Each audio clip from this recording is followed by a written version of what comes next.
রিডিংয়ে আমরা যে টাইমের ব্যাপারে আমি ভোকাবুলারি বা আমি পড়ার ব্যাপারটা কীভাবে কী করবো। আমাদের কোশ্চেন আছে 40টা।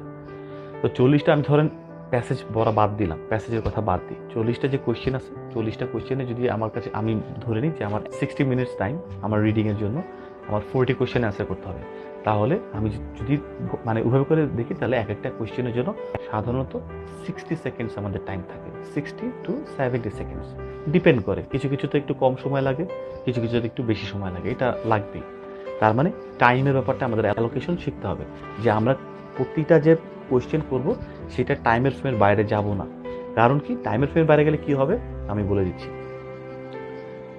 13টা কোয়েশ্চেন আপনি মনে করলেন প্রথম প্যাসেজটা আপনি 20 মিনিটে শেষ করবেন। 13টা কোয়েশ্চেন আছে, আপনি 13টা কোয়েশ্চেন করতে করতে দেখলেন আপনার 25 মিনিট চলে গেছে। 20 মিনিট থেকে মাত্র 5 মিনিট তো বেশি গেছে না? না, মাত্র 5 মিনিট যে বেশি গেছে তা না। বাকি যে 60 কয়টা থাকবে, 27টা কোয়েশ্চেন থাকবে না? 13টা কোয়েশ্চেন করলে 27টা কোয়েশ্চেনের জন্য আপনার মাত্র 35 মিনিট সময় আছে।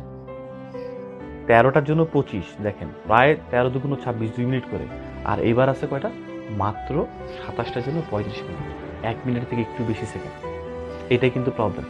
যখন আপনি সেকেন্ড প্যাসেজটা করবেন তখন আপনার যে প্রবলেমটা ক্রিয়েট হবে সেটা কি হবে জানেন?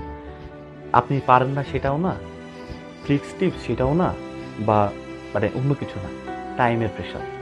এইটা খুব ডেঞ্জারাস জিনিস পরীক্ষার মধ্যে, এটাকে আনতে দেওয়া যাবে না।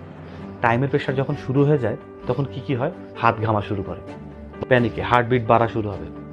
একই সেন্টেন্স আপনি পড়তেছেন, একটু আগে আপনি একটা সেন্টেন্স পড়ছেন, খুব রিল্যাক্স পড়ছেন, একই সেন্টেন্স পড়তেছেন আপনি বুঝতেছেন না, কি জানি কি জানি কি জানি কি জানি, ব্যাক অফ মাইন্ডে টাইম নেই টাইম নেই টাইম নেই।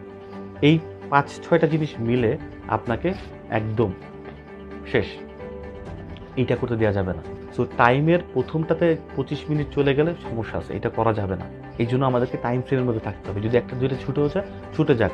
আমাদের 7 পেতে গেলে কিন্তু অ্যারাউন্ড 30টা 29, 30 এরকমটা করলেই হবে। 10টা আমরা বাদ দিতে পারবো। 10টা যদি আমরা বাদ দিতে পারি তাহলে দেখা যায় 3টা প্যাসেজ থেকে 10টা, মানে প্রতিটা থেকে 3টা মানে 3টা 8টা থেকে 4টা, মানে 13টার ভিতরে 10টা হয়ে যাবে। সো 2-3টা পারলাম, একটা পারলাম না, অসুবিধা কিন্তু নাই। আমি বলতেছি না আপনাদেরকে যে আপনারা ছেড়ে আসেন বা কিছু, আমি বলতেছি প্রেশারটা নেওয়া যাবে না। আবার 3টা করলেন, একটা পারলেন না, অসুবিধা নেই, ছেড়ে দেন। আবার 2টা করলেন, একটা পারলেন না, ছেড়ে দেন, কোনো অসুবিধা নেই। 7 পেতে গেলে ইউনিভার্সিটিতে 6 লাগে, 6 লাগে, 6.5 হলে তো আরও ভালো। আমি তারপরেও 7-এর প্রিপারেশন নিয়ে আমি আমাদের স্টুডেন্টদেরকে চেষ্টা করি পড়ানোর। তো 7 যদি পেয়ে যায় তাহলে এই জিনিসটা, তার মানে কি 20 মিনিট যদি আপনি সময় ধরে থাকেন প্রথম প্যাসেজের, চেষ্টা করতে হবে যেভাবে করে 18 মিনিটে শেষ করার জন্য। যখনই আপনি 18 মিনিটে শেষ করবেন আপনার কনফিডেন্স লেভেল এইখান থেকে এইখানে চলে যাবে। কনফিডেন্স লেভেল যখন এখান থেকে হেমে যাবে তখন আপনার হাত ঘামবে না, ক্ষুধা লাগলেও টেনশন হবে না। পরের প্যাসেজটা যখন হবে তখন আপনার কাছে মনে হবে যে এটা পারছি যখন, তখন এটাও পারবো। আপনার ভিতরে একটা উইনিং এবং একটা পজিটিভ মাইন্ডসেট একদম বোল্ডলি তৈরি হয়ে যাচ্ছে। এটা খুবই দরকার। হইতে পারে প্রথমটাতে আপনি 4টা ভুল করছেন, কোনো অসুবিধা নেই। হইতে পারে 5টা ভুল করছেন, 13টাতে 5টা ভুল করছেন, অসুবিধা নেই। 18 মিনিটে শেষ করছেন তো, পরেরগুলোর জন্য আর কতটুকু সময় আছে এখন, 42 মিনিট। তো এখন মাত্র 27টা কোয়েশ্চেনের জন্য 42 মিনিট। আপনি দেখবেন যে তখন আপনার কাছে এই পরের প্যাসেজগুলো একদম ইজি মনে হচ্ছে। সেকেন্ডেরটাও আপনাকে 18 মিনিটে শেষ করতে হবে। পরপর 2টা প্যাসেজ 18 মিনিট 18 মিনিট 36 মিনিটে শেষ করতে হবে। 20 মিনিট 20 মিনিটে যাওয়া যাবে না, মাথায় রাখবেন। 18 মিনিট 18 মিনিট। যদি 5টা 10টা ভুল যায়, বিলিভ মি, 18 36 মিনিট গেল, আর বাকি থাকে কত?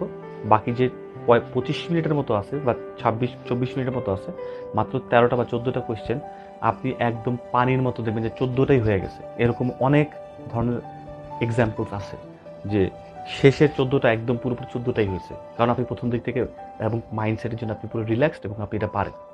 সো টাইমের এই যে গ্রিপটা, এটা কিন্তু সবচেয়ে বড় লুজিং পয়েন্ট আমাদের। সো টাইমকে বিট করে আমাদেরকে আগায় থাকতে হবে, যাতে টাইম আমাদেরকে বিট না করে। সো আমাদের এই জিনিসটা মাথায় রাখতে হবে।